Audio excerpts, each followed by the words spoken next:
jurors saying settle in. Just give me 1 second to get situated here.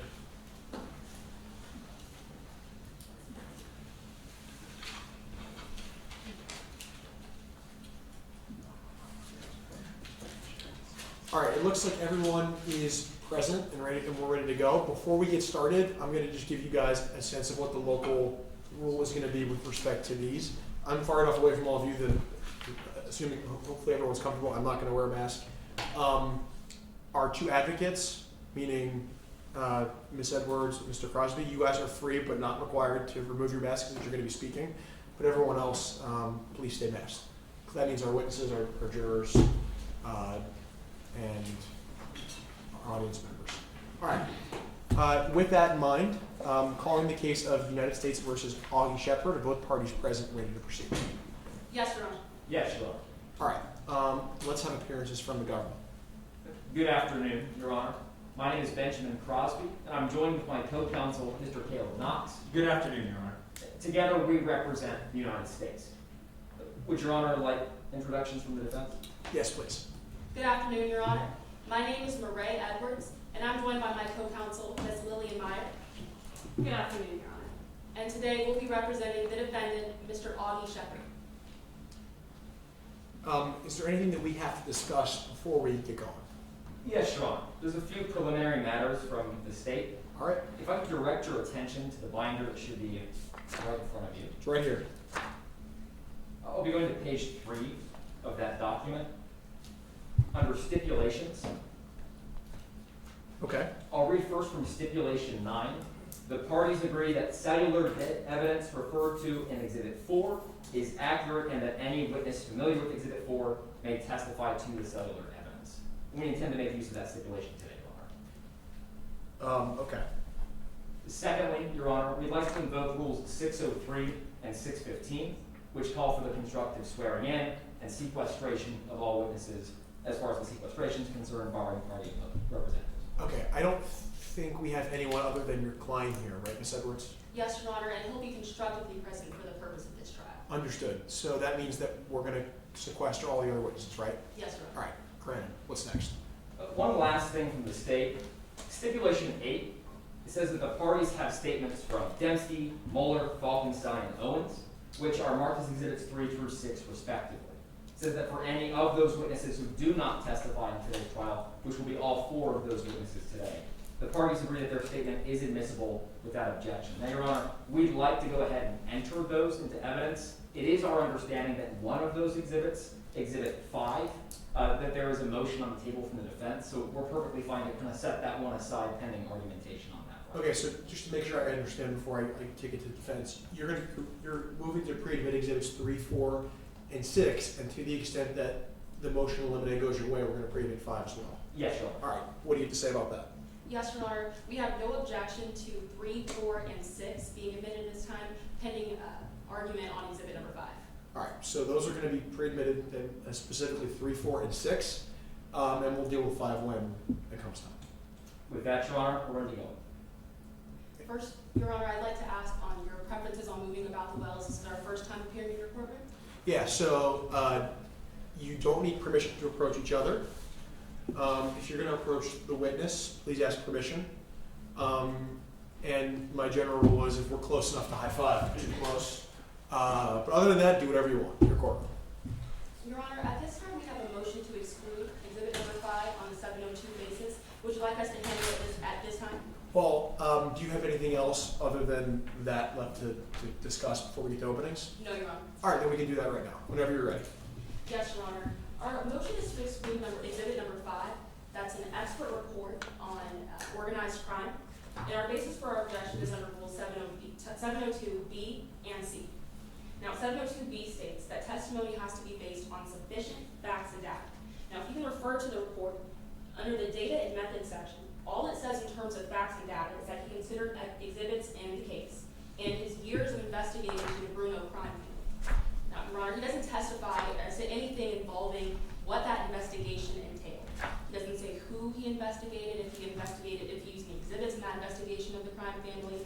There's not enough evidence to show what that evidence is that he used. And under Rule 702C, that the testimony's products of reliable principles and methods. All we have is his word.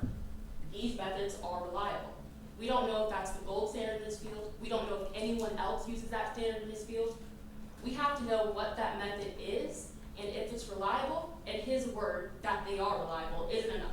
Okay, so just to make sure I understand the basis of your motion, it's on two grounds. First being 702B, that we don't know what this quote-unquote investigation, into years of this crime family was, and 702C, that we don't know what his methodology was. Yes, sir. All right. Mr. Crosby, why don't you take those one at a time? Yes, Your Honor. Starting with the 702B objection, we refer not only to the data and methods section, which explains that Mr. Falkenstein relied on all the exhibits in this case and extensive knowledge about the DeBruno crime family, but also referring you to the next page, page 30. There are two different sections where it indicates that we do have a better sense of the exact facts, the exact data that this individual used. Not only throughout this report does he refer to specific examples, specific statistics, specific anecdotes of not only the DeBruno crime family, but others, but in two specific sections that I'd like to refer Your Honor's attention to, beginning with lines 18 through 22 on page 31. There, Mr. Falkenstein explains that he's been involved and is familiar with two separate cases during which the defendant, Augie Shepard, was named as a member of that crime family. That's something that he included in this report. Secondly, the next paragraph on the same page, page 31, lines 24 through 28, indicate that Mr. Shepard has been surveilled, that he has video camera footage of him with other crime boss leaders.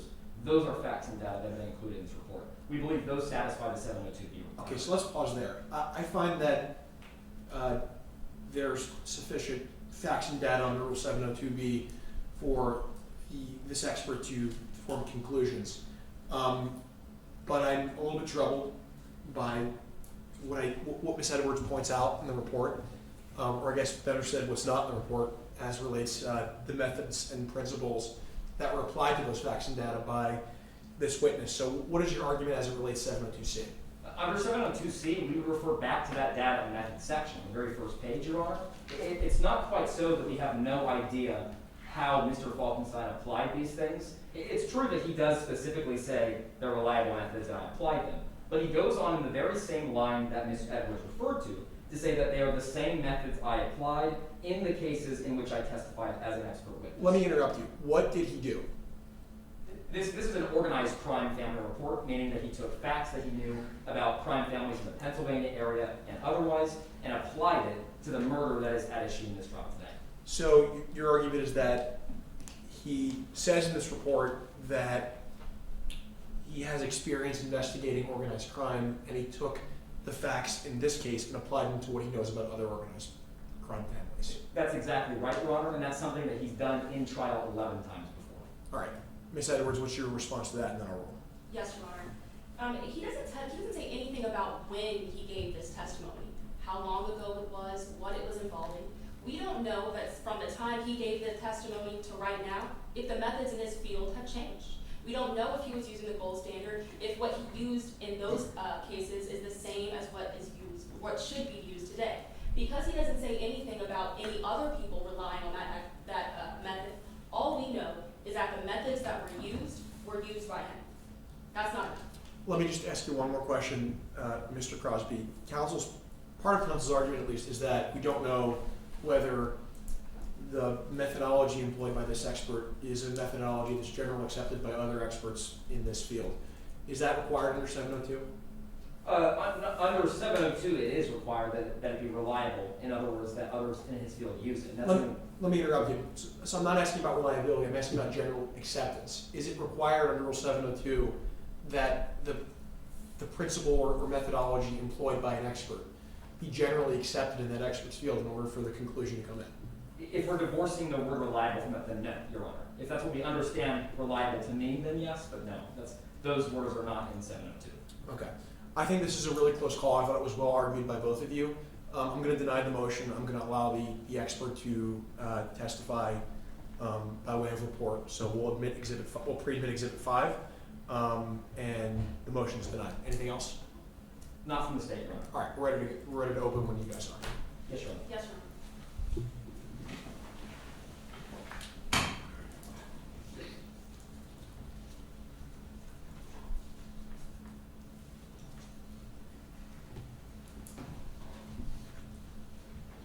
Permission to proceed? Yes. Your Honor, Ms. Edwards, members of the jury, may it please the court. He was a made man. First by choice, then by chance. Tom Kline was a travel agent. He had a simple job in Los Angeles. He had a wife and a dog, friends and neighbors. He lived a quiet, simple life tucked away in the suburbs of Santa Monica. But on June 26, 2021, Tom Kline heard a noise outside. He opened his front door. He stepped out to investigate, and seconds later, someone came up from behind him with jumper cables, pulled them around his neck, and choked him to death. They drove away in a dark sports car. They didn't raid his home or break his window. They didn't take his wallet or steal his car. No, they killed Tom Kline and left the jumper cables by his body in the driveway. Now, this execution of a simple travel agent just doesn't make sense. Unless you know who Tom Kline really was. Members of the jury, Tom Kline's real name was Barry Capello. And Barry Capello was a made man. First by choice, then by chance. You see, years before, Barry Capello had been a member of the DeBruno crime family of Pennsylvania. But Barry wasn't just any member of the mob. He was what's called a made man. That's someone who's initiated into the mob. They swear an oath. They prove their loyalty. Barry Capello broke that oath in 2018 by testifying against the mob. But worse still, Barry did something unforgivable. He named names. He offered up the names of other members of the mob, none more important than the name of the man who ran it, Augie Shepard, the defendant in this case. Because of the danger he was in, Barry Capello fled. He went to Los Angeles. He became Tom Kline. 3 years later, Barry was made again, but this time in a very different way. You see, in June of 2021, Augie Shepard took a chance trip to LA. And during that chance trip, Augie Shepard happened to walk by the office where Tom Kline worked. He locked eyes with the man who had testified against him. By a chance encounter, Barry's cover had been cloned. By chance, he'd been made. So he did. He called the marshal responsible for his protection. He said, "I think they found me." And within 12 hours, his body was in his driveway. That's why we're charging this defendant with murder and retaliation against a witness. And by bringing those charges today, it means that we have to prove a couple of things. First, that the defendant is responsible for the death of Barry Capello. And second, that death was intentional and committed with malice aforethought. More specifically, that it was committed out of retaliation for Barry's prior testimony. And we have to prove those things to you beyond a reasonable doubt. And that's what we'll do today. Today, you'll hear testimony from U.S. Deputy Marshal Connor Wright. And when Marshal Wright takes the stand, we expect you'll hear that the killing of Barry Capello looks a lot like a mob killing. We expect you'll see evidence, like a dark sports car, driven by the defendant that matches one eyewitnesses saw on the scene that night.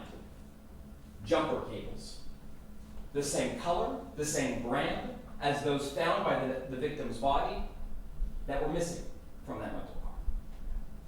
And shoe prints, made by someone who weighed the same and wore the same shoe size as the defendant. Members of the jury, we expect that you'll see in the totality of circumstances that it couldn't have been anybody but this defendant, and that he has no alibi. Barry Capello was a made man, first by choice, then by chance, and that's what got him killed. And that's why at the end of this trial, I'll come back before you and ask that you find this defendant guilty. Thank you. counsel. Ms. Edwards, whenever you're ready to make an opening statement. Yes, Your Honor.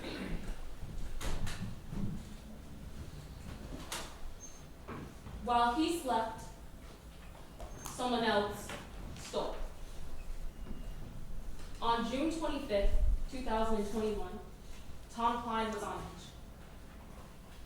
We just heard Mr. Crosby tell you that Augie Shepard and his daughter walked right past Mr. Kline's job. And that's true. We won't deny that today. But you'll learn that Tom Kline was on edge for the wrong reason. He was worried about the wrong person. You see, after Mr. Kline went home, he parked his car right in his driveway, but the trunk was popped.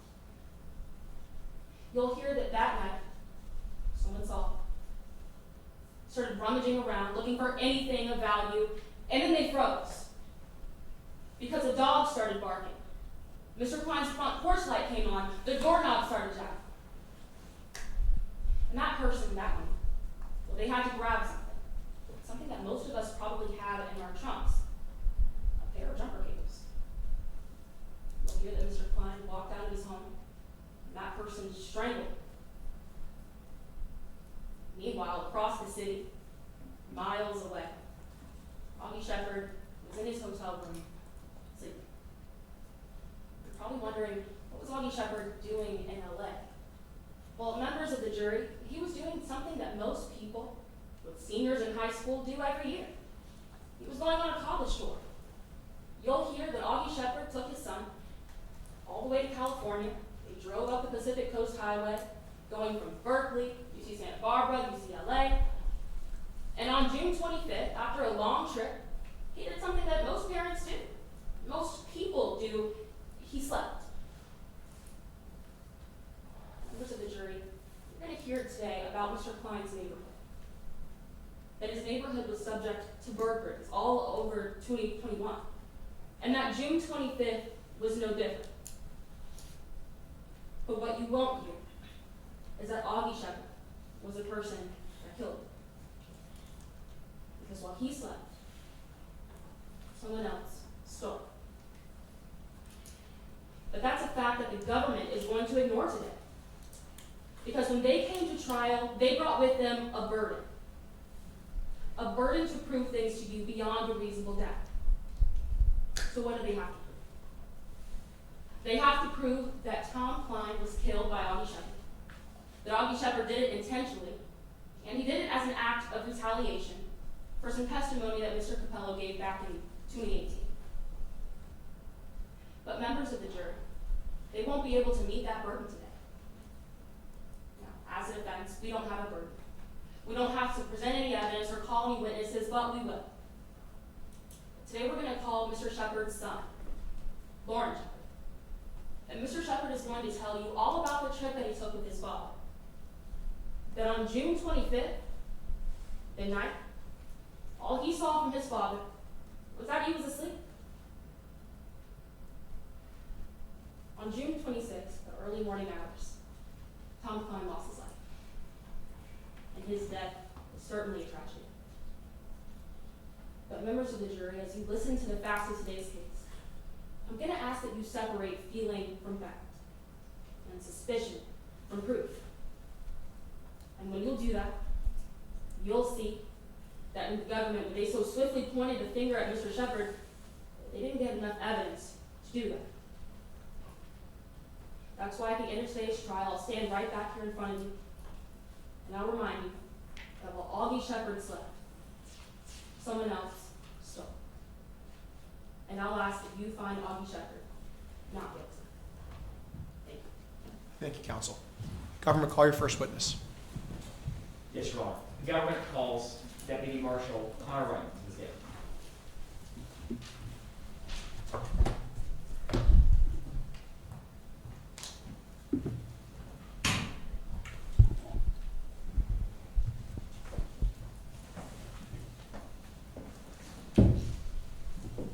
Counsel, whenever you're ready. Yes, Your Honor. Good afternoon, ma'am. Would you introduce yourself to the members of the jury? Certainly, sir. I'm a U.S. Deputy Marshal Connie Wright. Marshal Wright, what exactly do you do for a living? Well, I work at the U.S. Marshal's Office. I am in Witness Protection Services, also known as WITSEC. So essentially my job is to protect informants and investigate crimes. And how are you involved in this case, ma'am? Because, sir, in 2018, I was charged with the protection of one Barry Capello. Ma'am, how exactly did Barry Capello come to be placed into witness protection? Well, sir, he became an informant for us in 2018. He testified against the DeBruno crime family. When Mr. Capello testified against the DeBruno crime family, what type of testimony did he offer? Well, sir, he pointed at various members in the DeBruno crime family to identify who was part of it. Who were some of the individuals that he pointed his finger at? For one, sir, Augie Shepard, the defendant in today's case. Ms. Wright, do you have any idea what role Barry Capello had in the DeBruno crime family? I do, sir. He told us. He was a made man. What exactly is a made man? Well, sir, it essentially means that Mr. Capello was initiated into this mob. He does that by taking an oath and proving loyalty.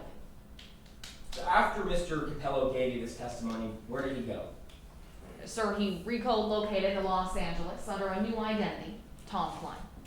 And how long did you monitor him as Tom Kline? 3 years, sir, until June 26th of 2021, the day of Mr. Capello's death. Marshal Wright, do you know how Mr. Capello died? Yes, sir. I arrived at the scene and conducted an investigation myself. The autopsy stated he was strangled to death. Ma'am, did you talk to anybody that night who could tell you what happened, if they saw something? Yes, sir. I identified an eyewitness, the neighbor across the street from Mr. Capello, one Bellamy Dembski. What did Miss Dembski tell you that she saw that night? Miss Dembski told us a few things. First, that she saw a man come behind Mr. Capello and strangle him to the ground. Second, she told us that she saw a dark car parked outside the victim's home, a sports car specifically. Ms. Wright, going from that point on, were you able to find any primary suspects in this case? Yes, sir. The defendant, Augie Shepard. What was it that made you look at Augie Shepard as a suspect in this case? Well, sir, I went through phone records and airplane records, which confirmed that Mr. Shepard was in town when Mr. Capello died. Do you have any idea of where specifically in Los Angeles the defendant was that day? Yes, sir. After looking at receipts of purchases the defendant made, I found that he was in front of the victim's place of business the day before he died. Would you recognize those receipts if we took a look at them? I would, sir. Ms. Wright, there's a binder in front of you. If you want to just go ahead and grab that and flip to what's marked as Exhibit 15 and 16, or somewhere near the back. I'm there, sir. Okay. But what are we looking at? Well, Exhibit 15, this first exhibit, is a receipt from 12:47 p.m. that the defendant signed. Exhibit 16 is a receipt from 5 minutes later and an ice cream shop. Do these look to be fair and accurate copies? They do. Changed or altered in any way? No, sir. Your Honor, we offer Exhibits 15 and 16 in evidence. Any objection? Your Honor, based on stipulation number 11, we don't have any objection. So admitted. Ms. Wright, could you explain what's significant about the timestamps in these receipts? Certainly, sir. So that first receipt has the defendant leaving the pizza place at 12:47 p.m. He walked down the street about a block to the ice cream shop where he purchased ice cream at 12:52. We were able to place the defendant in front of the victim's store at 12:50, right in between those two times. Now, you mentioned you were able to place him in front of the victim's shop. How were you able to do that using these two receipts? Well, sir, I got a voicemail from Mr. Capello at 12:50 p.m. Would you recognize the transcript of that voicemail if we were to look at it? Of course. So let's flip back to what's marked as 14 in that binder. I'm there. Do you recognize this? I do, sir. It's a transcript of the voicemail the defendant left me. Does it look to be the same as you remember hearing it? His exact words, sir. We offer Exhibit 14 in evidence. Objection, Your Honor, to hearsay. What's your response? Under Rule 803.1, Your Honor, this is an exception to hearsay. It's a present sense impression. What's your argument on that? Specifically, if we look at the actual wording, does Your Honor have it in front of you? Yes, I do. It says, I think they found me. Augie Shepard just walked by my office window and we made eye contact. So this is a statement made immediately after the declarant perceived that condition. What's your response to that?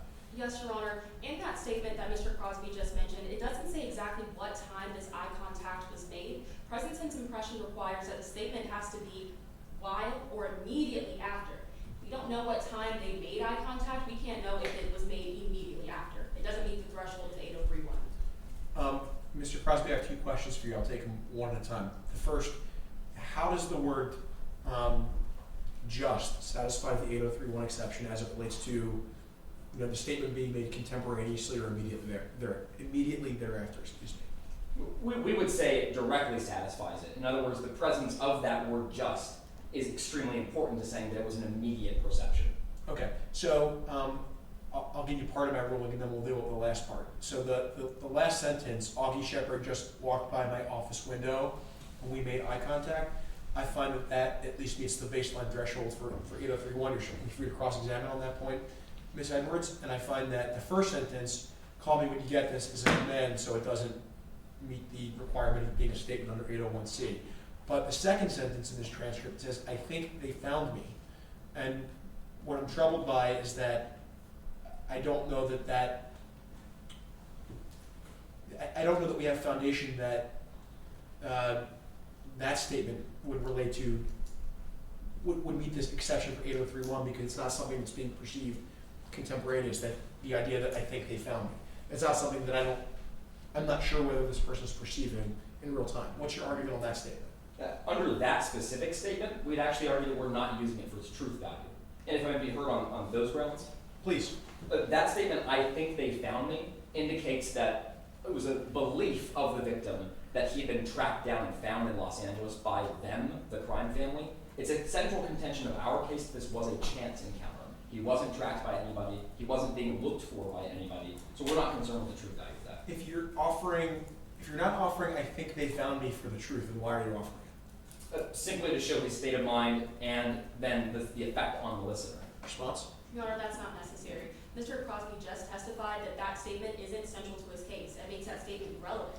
We already have enough testimony based on the statements that you've already admitted that Augie Shepard just walked by my office window.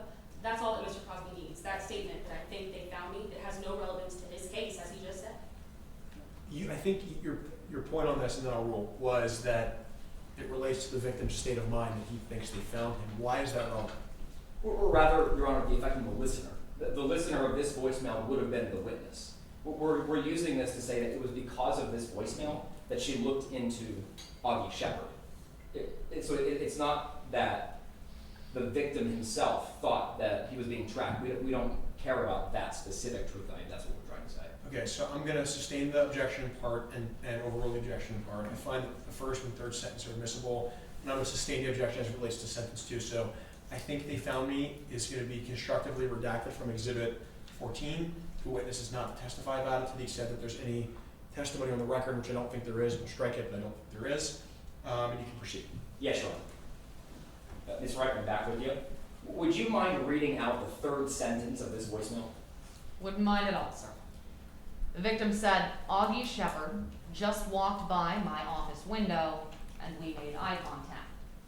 At what time did you receive that voicemail? 12:50 p.m. Ma'am, after receiving this voicemail, let's go ahead and take ourselves back to the scene of the crime. You mentioned that Ms. Dembski told you that a dark sports car was there and then drove away as the person who strangled her neighbor got into it. Did you ever see whether the defendant was driving the car that weekend? Yes, sir, of the same description the eyewitness gave us, dark sports car. And how do you know that? Well, sir, I contacted the car rental company for the defendant and I photographed the car myself. And would you recognize a letter that you received from that car rental company? I would. If you would flip to Exhibit 10 in the binder. I'm there, sir. And what is this document? It's the letter I received from the car rental company after I gave them a subpoena. Is it a fair and accurate copy? Yes, sir. Changed or altered in any way? No. We offer Exhibit 10 as evidence. Any objection? No objection based on stipulation number 11. It's in. Ms. Wright, looking at this letter you received from Platinum Vehicles, what does it tell us about the defendant's car? Well, that a pair of jumper cables were provided in the trunk to that car every time it was rented out. What kind of jumper cables should have been in that car? A nylite cable, sir, that's the brand, and the color of cable, red and black. Does this letter tell us whether those jumper cables were in the car the defendant rented? They do, sir. They actually tell us that after the defendant returned the car, there was no pair of jumper cables in the trunk. And Ms. Wright, did you collect jumper cables from the scene of the crime? I did, sir. Would you recognize them if I were to show them to you? Yes. Ma'am, what am I holding? The pair of jumper cables I found next to the victim's body on the morning of June 26th, 2021. Have these cables been in your custody since that time? Yes, sir. Have they been altered or has it been tampered with in any way? No. We offer Exhibit 26 in evidence. Any objection? No objection. They're in. Ms. Wright, could you tell us what color these jumper cables are? Red and black. What brand are these jumper cables? Nylite, sir. The same brand provided by the car rental company. Investigator, did you recover any other forensic evidence from the scene of the crime that night? Yes, sir. We found a pair of men's size 11 footprints outside of the victim's home.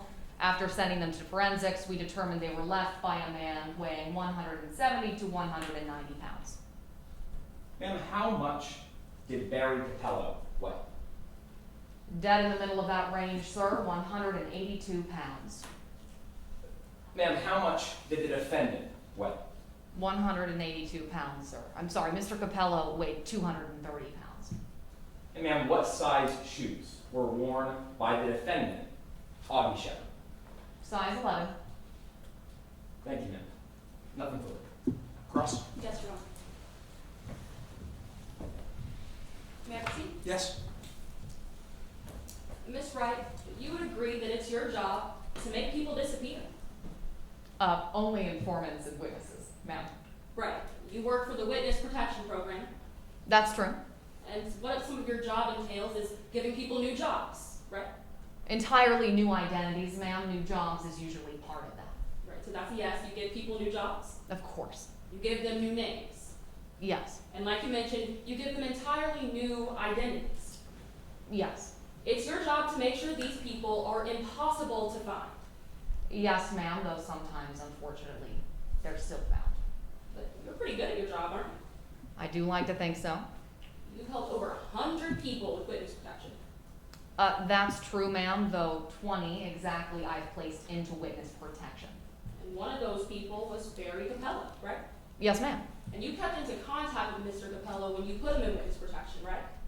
That's true. My last contact with him was on May 10th of 2021.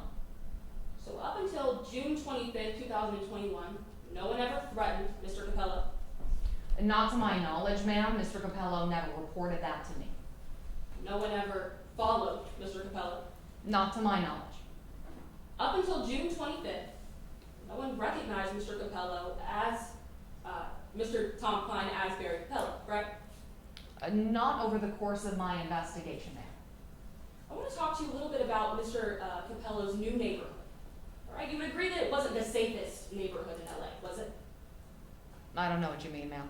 Well, you would agree that there were a series of burglaries going on in 2021, right? There were, I believe, 3 or 4. Right. And to your knowledge, the burglar was never caught. I'm not sure, ma'am. I don't work for the criminal department of Los Angeles County. I work for the federal government. Well, you interviewed, you took a statement from Bellamy Dembski, right? An eyewitness, a neighbor, yes. Bellamy Dembski told you that those burglars were never caught.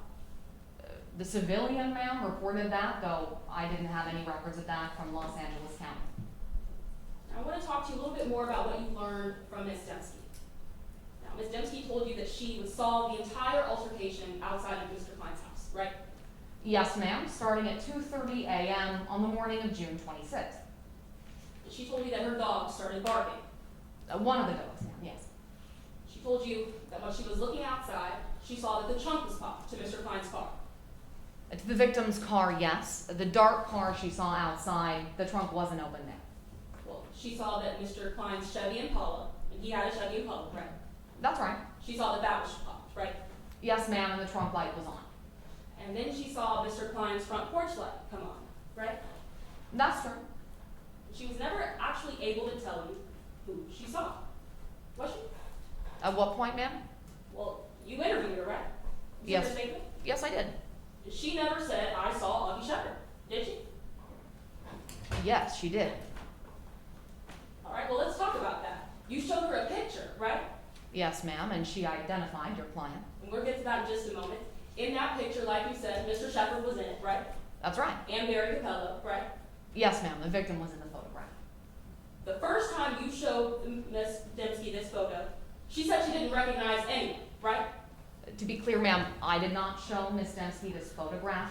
Other detectives did during initial questioning, though I was present. But yes, those detectives did show her the photograph, and she identified the victim at first glance. We're gonna get to all of that in just a moment. The first time that she saw that picture, she was not able to say, or excuse me, the first time that she saw that picture, they asked her, do you see who hurt Tom Kline, right? That's not right, ma'am. The first time they showed her the photograph, they just asked you, who do you recognize?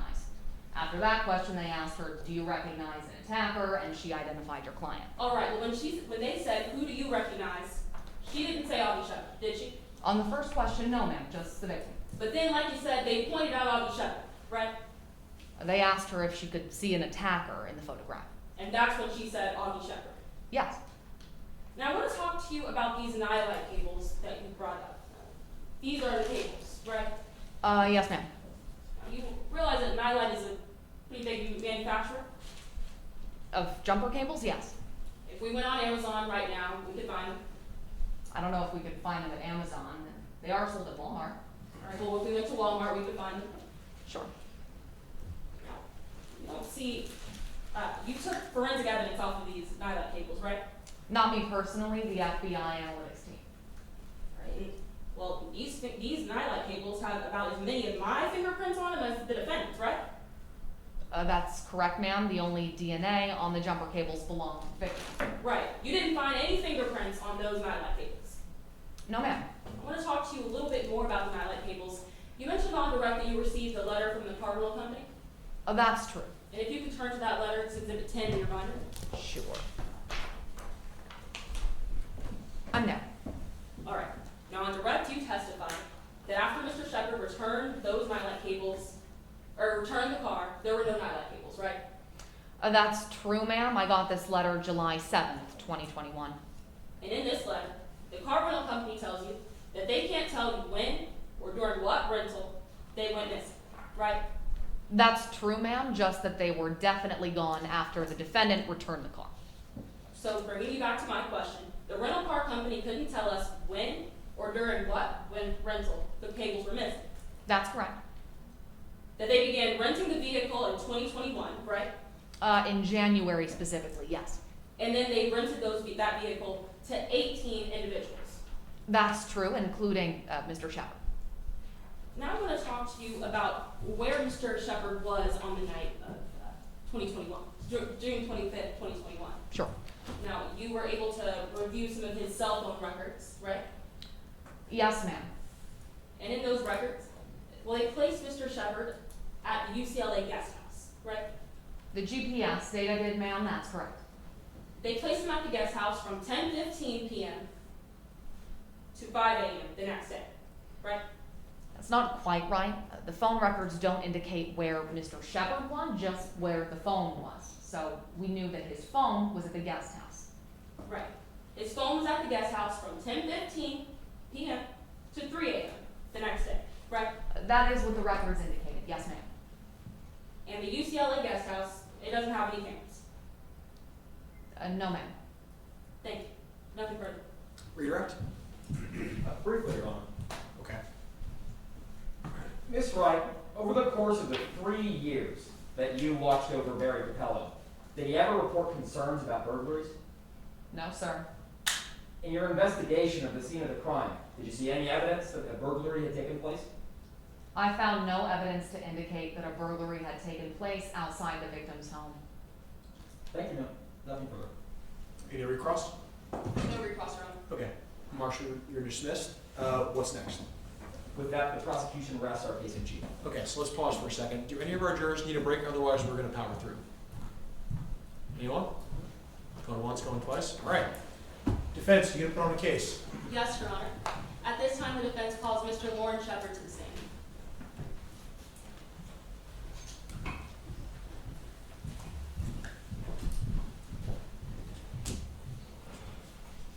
Ms. Edwards, whenever you're ready. Yes, Your Honor.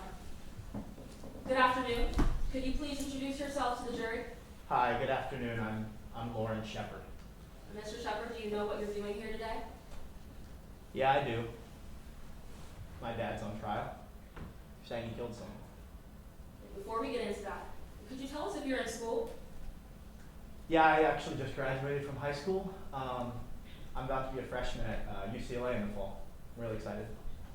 All right, well, would you ever go on any college tours? Yeah, I did. My dad, he was ready for me to pull the trigger on UPenn. I'm from Pennsylvania. But I loved schools in California, so I dragged him out to a couple college trips in LA in June. All right, well, I want to talk about that. What year was that? 2021? Do you remember when that trip started? Yeah, started in June. We went to Oakland. We went to UC Santa Barbara. We went to Berkeley, and then we finished the trip at UCLA. What day did you go to UCLA? That would be June 25th, 2021. Well, could you tell us what you did on that day with your father? We did a lot. It was a very busy day. I remember we had lunch at an Italian restaurant called the Pomodoro, and then I remember we got ice cream after that. And then we took a tour of the campus. We went, walked from the admissions office to the football stadium, to the basketball court. It was really great. Got dinner and then went to bed. Well, I want to go back to lunch. Where did you say you got lunch? An Italian restaurant nearby. It's called the Pomodoro. And you said you went to ice cream. How did you get from lunch to the ice cream? It's actually really close by. It was about just a building next door. We just walked. I want to focus on that building next door. Do you remember what it was? I think some travel agency. I didn't really catch my eye. I think it was called Kline Travel. All right. Well, when you were walking past it, was your father with you? Yes, yeah, we're standing right next to each other. Did you see your father look in the building? Look in the building? No. I mean, I was with him. I would have seen that. I didn't see it. Did your father say he recognized anyone in that building? No. Did you guys stop when you were there? No, like I said, I was with him. I would have seen that. It walked from the Italian place to the ice cream place. No stopping, no looking in, nothing like that. Well, did your dad's demeanor change after walking past this building? No, I mean, I saw him. His face was normal. You mentioned that after going to lunch, you went on a tour. How long was it? It was pretty long. I'm not gonna lie, it was probably like 4 or 5 hours. It took a long time. We walked the entire campus. So we went from the admissions office, like I said, we went to the football stadium, we went to pretty much all of UCLA. It was a marathon. All right. Now I want to fast forward to that night. What time did you get back to your hotel? Well, after dinner, we got back to the hotel around, I think it was around like 10:30 that night. Did you stay in the hotel that night? I didn't. No, I actually I went to a party that night. I'm not proud of it. I told my dad I wouldn't go out and drink that night, but I did. How long were you at this party? 11:30. I honestly thought I was only there for like an hour. I thought I was only there till 12:30, but I looked at the Uber receipts and I was out till 3.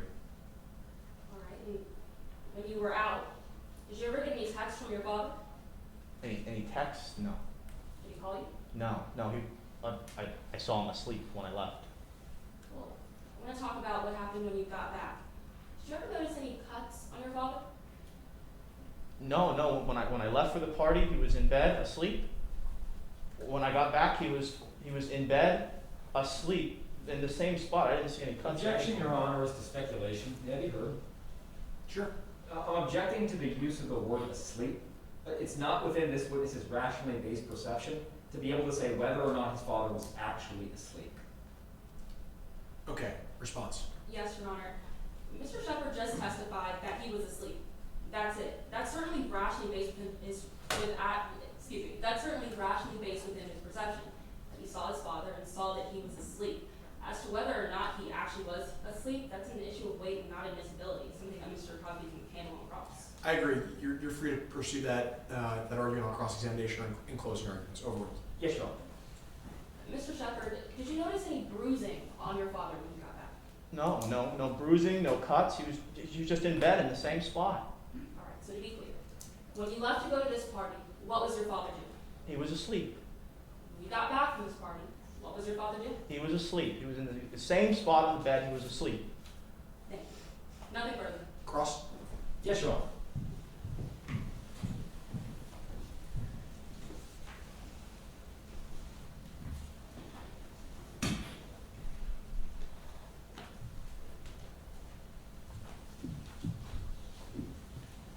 Permission to proceed? Yes.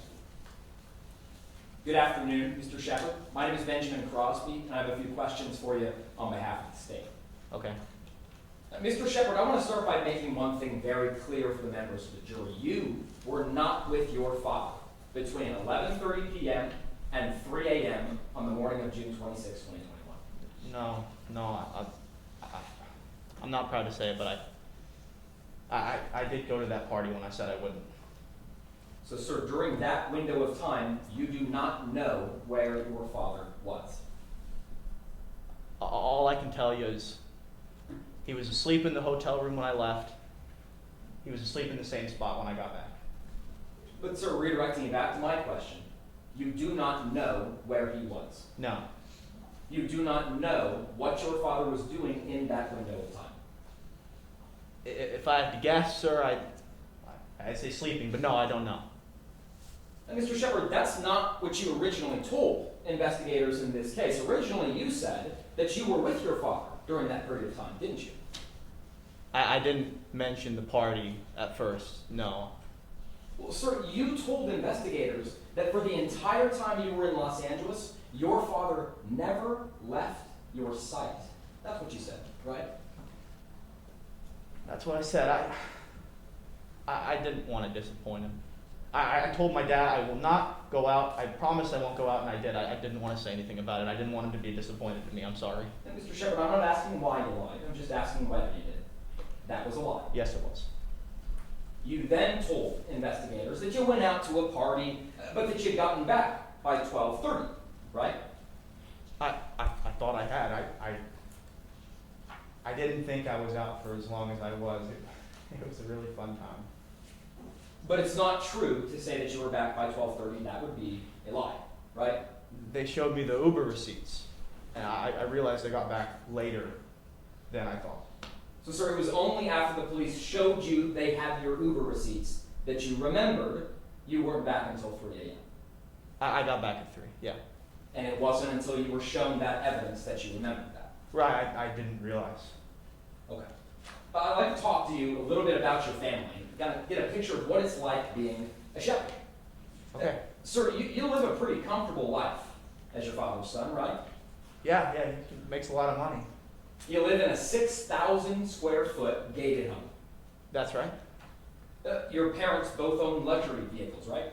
Yeah. You got a Mercedes-Benz when you were 16. Yeah, Your little brother, Augie Jr., he got his own Benz when he was 16. we both did. Your dad owns what you call a small yacht. Yes.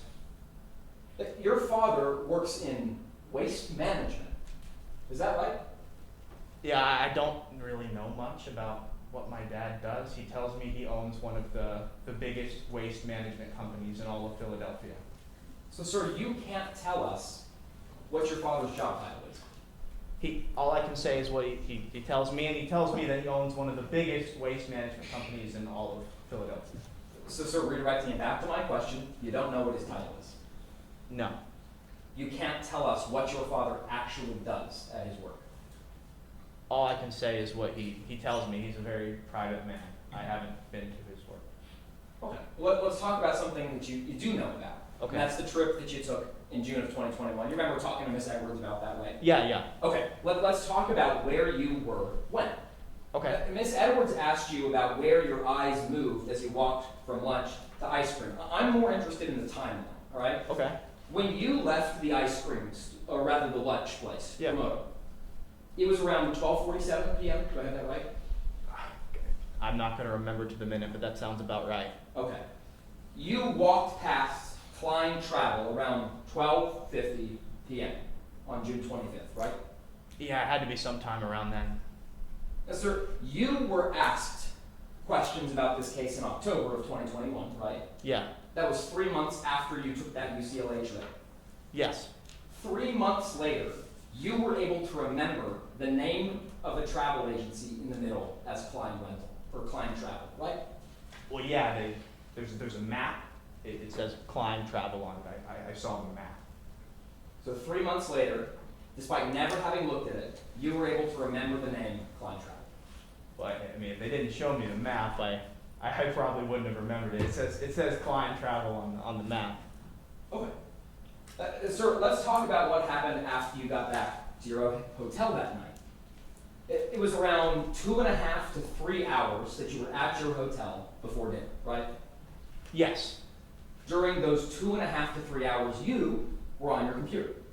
Right. Yeah. I was on my computer, sort of just working on stuff for school, and my dad was just on the other side. He was on his phone. Your dad came back and started making phone calls. Yeah, he was just on his phone. Now, sir, you don't know who he was talking to, do you? No, I didn't talk to him during that time. You don't know what they were talking about. I couldn't tell you. Mr. Shepard, that's because when you got back, your dad told you to put headphones on, right? Yeah. The only thing that you know is for that entire stretch of time, 3 hours, your dad was on the phone. Yeah, I could see he was on the phone. I was on my computer. Mr. Shepard, I'd like to read something out for you. And I know you may not recognize this, so I'll kind of describe it to you, but if you use that binder and Okay. turn to Exhibit 4. Exhibit 4? Okay. Your Honor, this is a forensic report that's in evidence. Okay. Mr. Shepard, this is a forensic report from the case, and I'm going to direct you to page 29. I don't have. Oh, there's 29. Okay, gotcha. If you'd read silently, we're going to kind of take a section of this apart, right? Okay. Page 29, starting at line 8, under cellular evidence. Obtained warrant for Augie Shepard's iPhone 12, the phone, and all data associated with phone. That's your dad's cell phone, right? Yeah. I mean, that's what it says. No text messages on phone for any time period. Checked call log from 0900 hours on June 25th, 2021 to 0400 hours on June 26th, 2021. Pausing there again, that's pretty much the entire time you were in LA. Yeah, I mean, it says no text messages, and then a couple calls. I don't know what my dad was doing on his phone. Well, let's talk about what the data said your dad was doing on his cell phone. Okay. Phone received one call from wife Carmela Shepard beginning at 9:03 a.m. on June 25th, lasting 3 minutes. Phone made one call to wife Carmela beginning at 5:45 p.m. on June 25th, lasting 4 minutes. Did I read that correctly? Yes. Mr. Shepard, you know that your dad was on the phone for a lot longer than 7 minutes that day, right?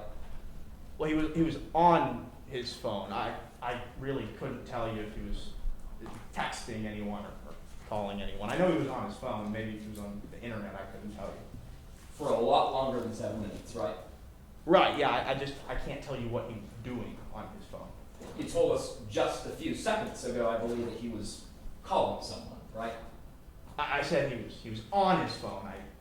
I couldn't tell you what he was doing. So which is it, Mr. Shepard? I just want to clarify for the jury. Previously, you said that he was talking on the phone for 3 hours. You didn't know who he was talking to because you couldn't hear. Do you remember saying that? Let me just.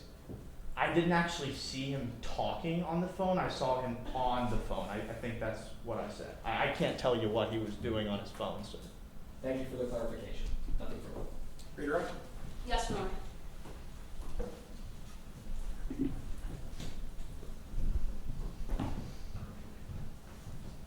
Mr. Shepard, Mr. Crosby just asked you about a time that you were questioned by the U.S. Marshal. Do you remember that? Yeah. He specifically asked you about when you didn't tell the truth about where you were. Could you tell us why you did that? I told my dad I would not go to a party, I wouldn't drink, and I did. I didn't want to disappoint. I didn't want anyone to know. Thank you, Mr. Shepard. I have nothing further, Your Honor. Do you have any other evidence to put on? No, Your Honor. Barring any recross, we ask the witness to step down. That's a good point. Can we let Mr. Shepard go? We're good to go. All right, get out of here, Mr. Shepard. All right, we're ready to proceed with closing arguments. Yes, Your Honor. Before we do, are you guys good, or do you want to power through? Everyone, you sure? Don't be shy. All right. I wanted to catch up on my scoring. Okay. Why don't we take 30 seconds for you guys to collect your thoughts and for our jurors to get set.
All right, are you guys ready?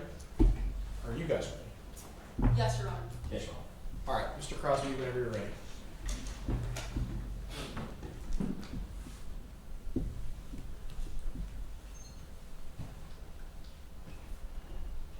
Your Honor, members of the jury, Ms. Edwards, may I please report?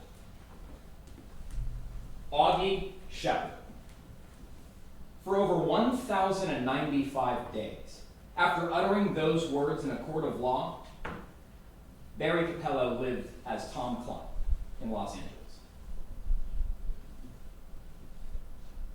Augie Shepard just walked by my store and we made eye contact.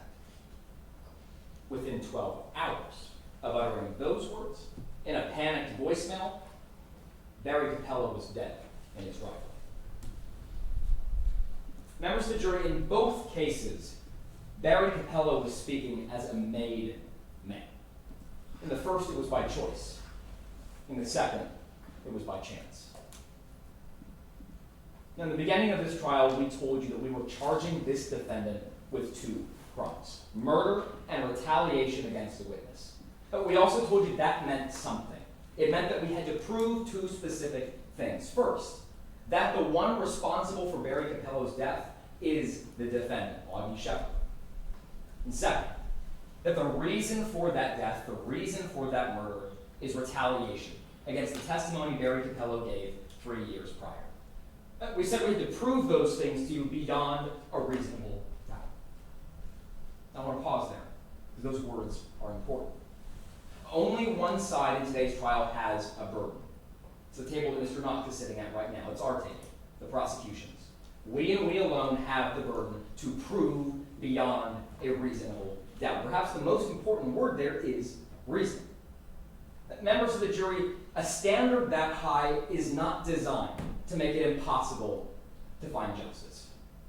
A standard that high is not designed to make it impossible to find out what happened in tragedy. A standard that high is designed to make sure of our convictions. In a case like this, there will always be unanswered questions. Ms. Edwards may remind you of a few of them in just a few moments. Your job as members of the jury is to hear all the testimony, to look at all the evidence, and to understand the totality of the circumstances. So let's take those one at a time. Throughout this trial, what did you hear in the testimony? Well, you heard from two witnesses. The first was an investigator who laid out physical evidence that we'll address in just a moment. The second was the defendant's son, Lauren Shepard. When Mr. Shepard took the stand, it was clear that the only utility he could provide was an alibi. He was with his father during the trip to LA. And he tried to provide an alibi at one time, telling investigators, I was with my dad during the window of time Barry Capello died. That was a lie, members of the jury.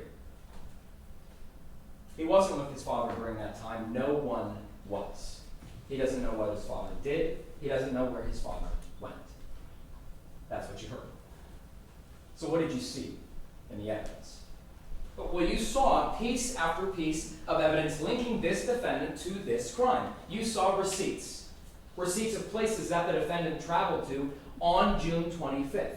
A restaurant, an ice cream shop, right in the middle of them, the place where Tom Kline worked. You know when it was that the defendant walked past Kline Travel. It was around 12:50 based on those receipts. At 12:50, a voicemail received by investigator Wright that says, Augie Shepard just walked by my office window and we made eye contact. It wasn't too much time later, only 12 hours or so, that a neighbor of Mr. Kline was watching him strangled to death by jumper cables. But you can review that eyewitness testimony in your deliberations. You can review it and see if Miss Edwards' story is a plausible one, that it was a burglary, despite no evidence that says that, despite nothing in this eyewitness testimony or any other saying that the person seen at that crime was trying to take anything. Nothing was missing from Mr. Kline's house. This wasn't a burglary, this was a murder, and that's what the evidence says. Evidence like a letter from a rental car company that says that Mr. Shepard was renting a dark sports car just like the one Miss Dembski saw that night. A letter from a rental car company saying that it should have had jumper cables inside of it, but it didn't. A letter from a rental car company saying that those cables should have been a pair of red and black nylite jumper cables, just like the ones found next to the body of Barry Capello. You even heard a forensic report from the FBI that said that there were shoe impressions found in the grass from behind the car that indicated someone wearing size 11 shoes, like Augie Shepard, weighing between 170 and 190 pounds, like Augie Shepard, made them the night of June 25th. Miss Edwards wants you to believe this was a burglar who, when he alerted the owner of the home to his actions, didn't run, didn't drive away, laid in wait, and then strangled that homeowner to death with jumper cables, didn't get his DNA on them, and then left without taking a thing. That's not reasonable. And that's why we have to look at the totality of the circumstances.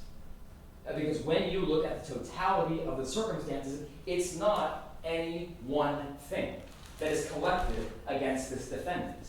It's one thing, one coincidence, one piece of evidence after another that together create a raft of physical evidence binding this defendant to this crime. That's the totality of the circumstances. And that's what we're dealing with here today. At a certain point, saying each of these things is just a coincidence stops being reasonable. Barry Capello was a made man twice. First by choice, then by chance, and that's what got him killed. We ask that you find the defendant guilty. Thank you. Thank you, counsel. Ms. Edwards, whenever you're ready. Yes, Your Honor.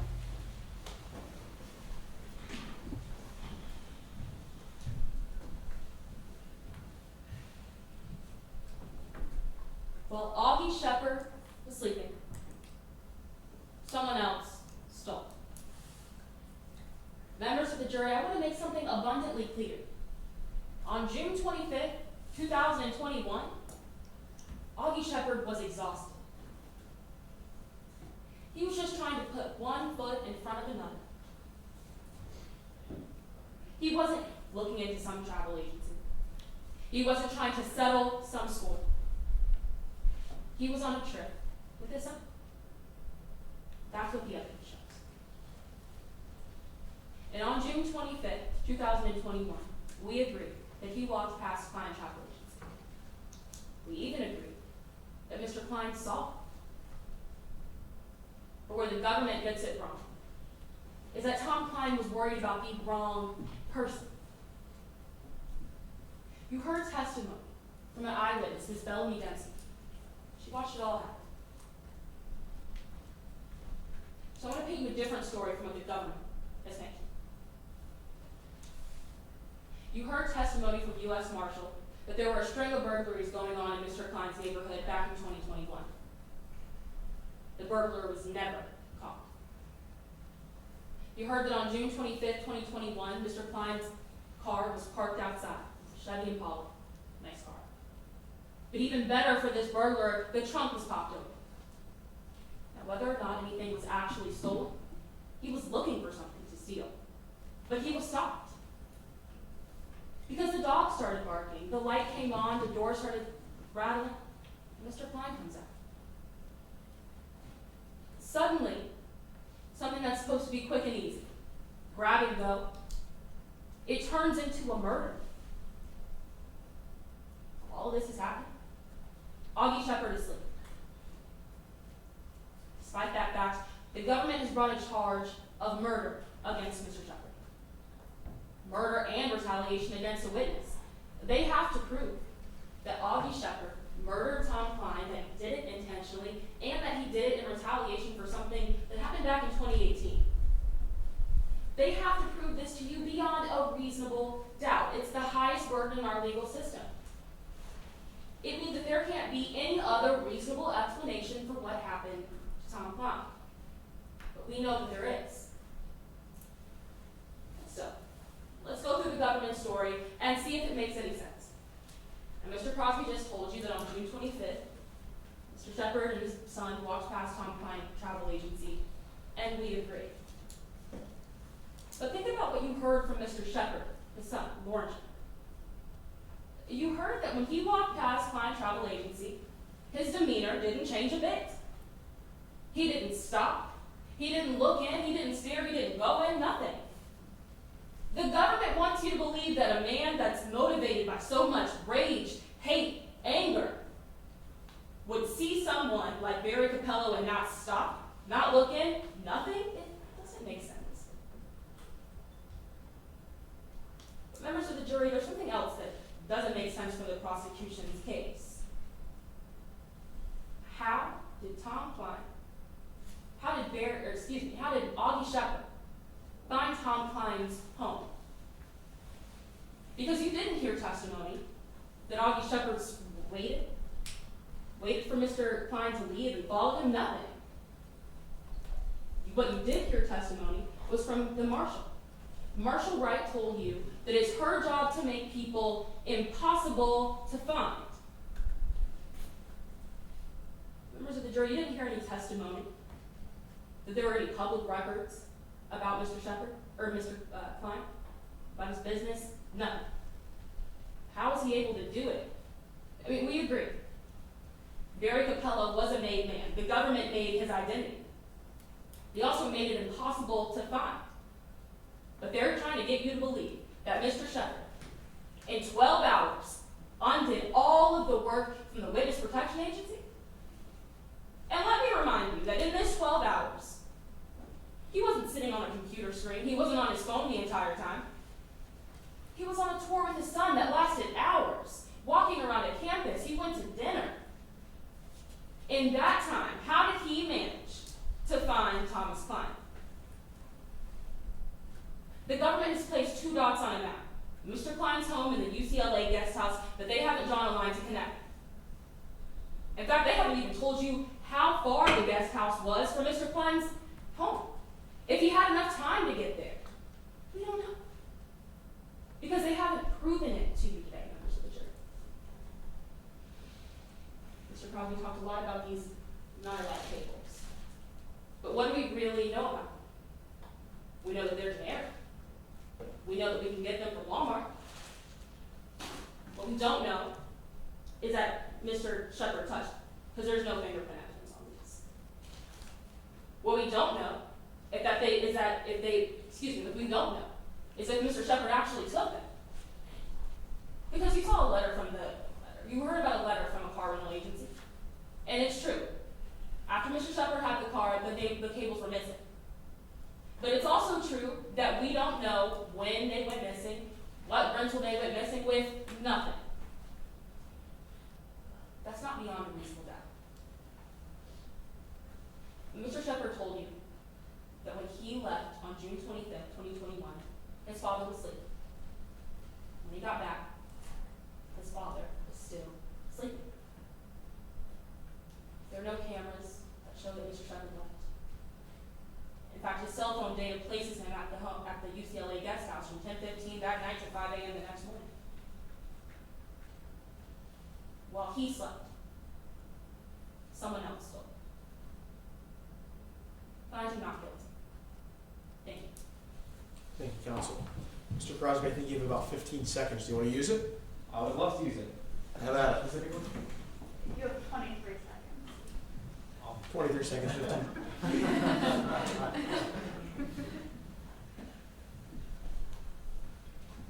Permission to proceed? Go right ahead. Ms. Edwards wants you to believe that in seconds, a curious thief became a brutal executioner. That's not reasonable. In reality, Barry Capello's fate was sealed a few hours before, from the moment he locked eyes with Augie Shepard. Find him guilty. That concludes our trial, and while our jurors are filling out their ballots, how about a round of applause for